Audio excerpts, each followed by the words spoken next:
Hi, and welcome to this video about the wonderful world of podcasting. Let's get started. First, what is podcasting? Podcasting is using an audio production that you've put together and broadcasting it to an audience. So you'll use audio with publishing, and you'll have a podcast. What do you need in order to create a podcast? Well, one of the obvious ones is if you're creating audio, you need some type of a microphone. Now, you could use a lapel mic like I'm using right now, or if you have a group of people, you may want to get a microphone where everybody can sit around the microphone and you'll be able to pick up all of their voices. Or you may have a headset that has a microphone in the headset, and then you can record that way. I use both my headset and my lapel mic the majority of the time. Also, you're going to need some type of a program where you're going to be able to edit your audio that you've created. Also, it records your audio. I like to use a program called Audacity. You can have multiple tracks, so you can lay down a music track and then you could have other tracks that would be speaking. So Audacity is free, super simple to use. That's why I prefer to use it. And for every one of the podcasts I've ever created, I've always used Audacity. Another thing you're going to need is you have to be organized enough to be able to have a script. So you need to either have bullet points that you're going to have listed, or you're going to actually write out a complete script. Now remember, since it's an audio recording, nobody sees you. So if you can make your voice sound convincing and not sound like you're reading something, you could have the entire script completely written out for you to be able to follow. But a lot of times, just being able to talk or sound like you're just talking is quite appealing to your audience. Also, you're going to have some way to be able to publish your podcast. Now, I like to use a site called Podomatic. That's where I've gone through for just about every podcast I've ever created. You could also put it on a website, so you could go to your school's website or a website that you own, and you could publish it through there. So there's a lot of different ways that you could publish your podcast. You just want to get it out to the masses. So you want them to be able to hear what it is you've been doing. One important thing with your podcast is be very, very organized. Everything that has to do with the podcast that you've put together, keep all of that information in one folder. Keep it there. You will be very happy that you do. The more organized you are, the better the quality of your podcast is probably going to be. Learn to speak clearly and concisely. Use inflections in your voice. So your voice is going up and your voice is going down. If you're a person who mumbles, you're going to have a lot of work ahead of you when it comes to making a podcast. People need to be able to understand you. So practice that speaking very clearly. Most beginning podcasts are about 10 minutes long or less.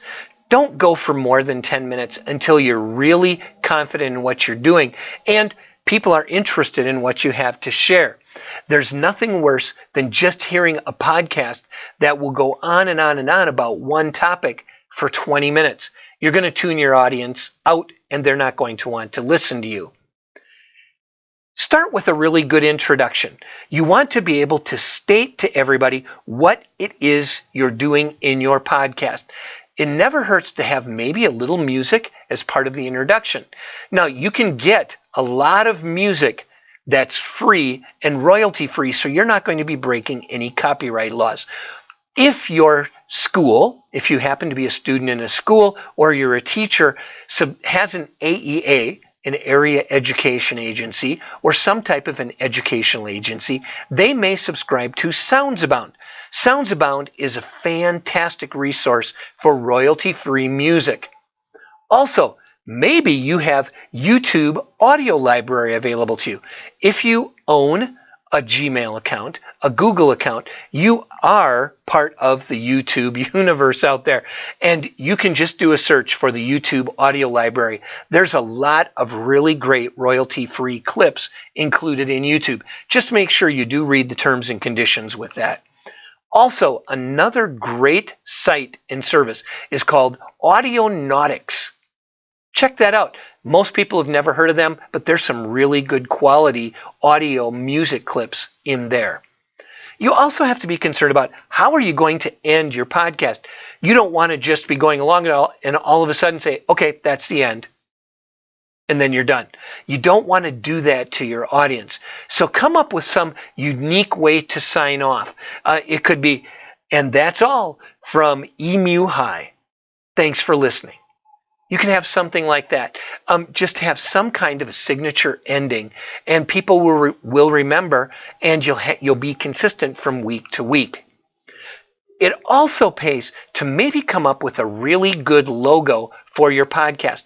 Some of the podcasting services that are out there, and look for the ones that are free, want you to be able to have some type of a logo. So when you're publishing these and putting them out to the people, there's something to identify your podcast with. You'll see my logo for the Tech Tips Today with Jim had 5 exclamation marks on it.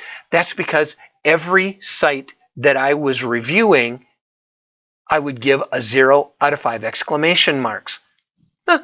So that just kind of tied my logo in with what I was doing. You come up with your own. People will like whatever the logo is that you have and associate your podcast with that logo. Now, I just want to show you something here with Podomatic. Here's Podomatic. Podomatic is free. You can get a paid subscription. I prefer the paid subscription. But once you've created it and you log in, this is what you're able to see with the paid subscription.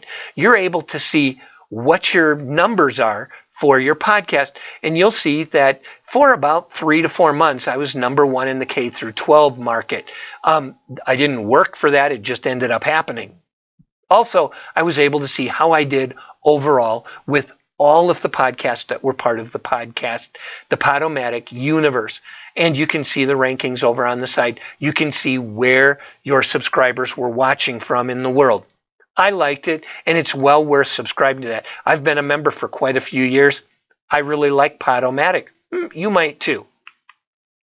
You're also going to want to be able to have an RSS feed. And you'll see down at the bottom it says RSS stands for Really Simple Syndication.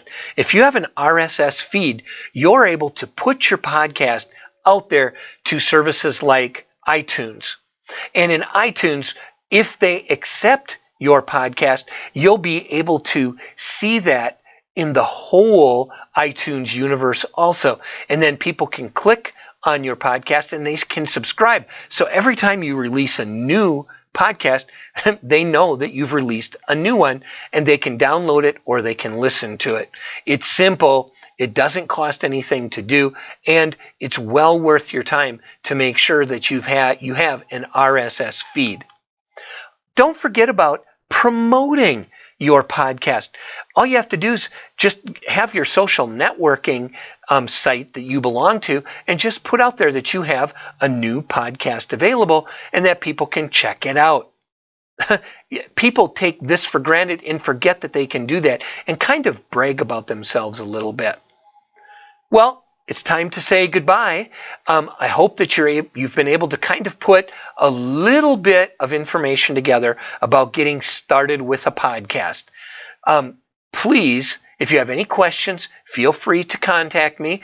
You can contact me at james.roberts@wdbqschools.org, and I'd be happy to answer any questions that you may have. So for now, it's time to say goodbye.